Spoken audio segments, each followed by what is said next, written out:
recognize Ms. Greene from Georgia.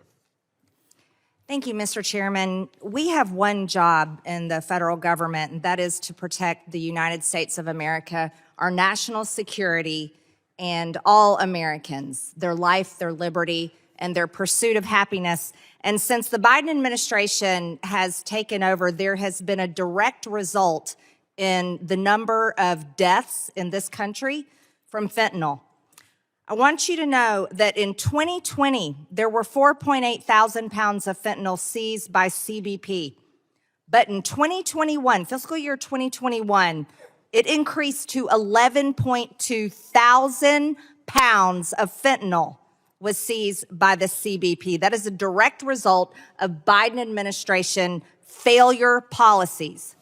Now, here we are in to date, fiscal year 2023, they have already seized 12.5 thousand pounds of fentanyl.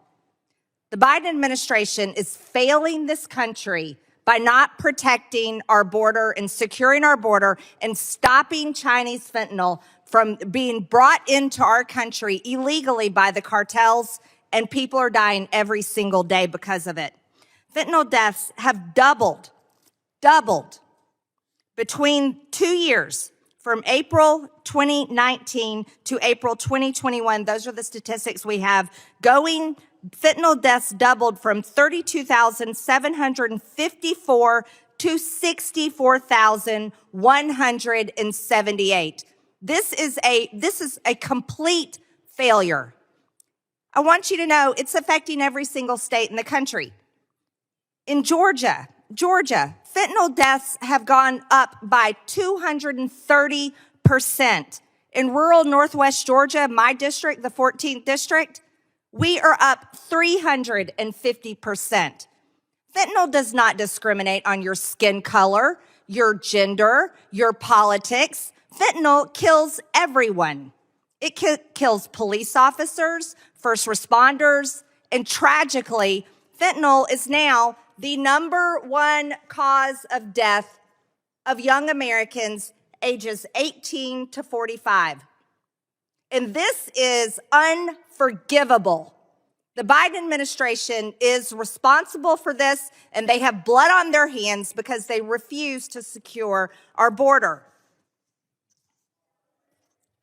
Today we have a witness with us, Ms. Kiesling.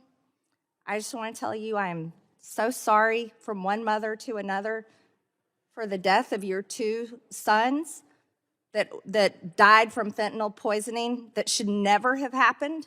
Should never have happened to you. It should never happen to any family. It happens to families at home where I live.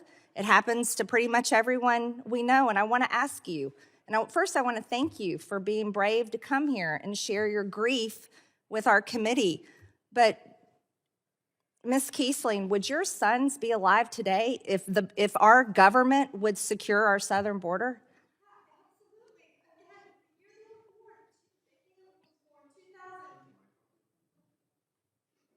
The year Caleb was born, 2000, there were 20,000 drug-related deaths.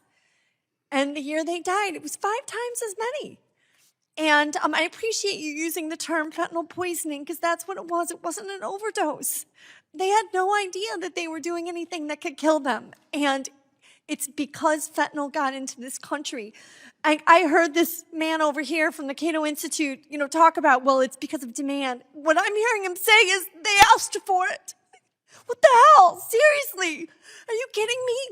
We need to protect our children. They didn't ask for that. This wasn't demand. They wanted the fentanyl. They didn't want fentanyl. They thought they were getting Percocets. Okay? He's absolutely clueless. Like, total disconnect from what's happening. And to say, oh, let's just give them strips or let's give them rehab. Well, you know what? My kids got my son Caleb went to federal rehab. It was a flop house. It wasn't real rehab. You're wasting your money where you're sending it. I'm telling you, it's a waste of money because it wasn't real rehab. And the government paid for their drugs under COVID. They encouraged them not to stay home.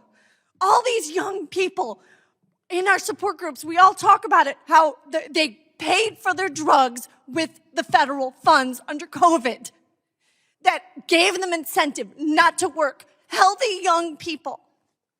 Thank you, Ms. Kiesling. This government has failed you, and it's failing American families. And it's failing, most of all, it's failing our children and our young people. Thank you very The much. lady's time has expired.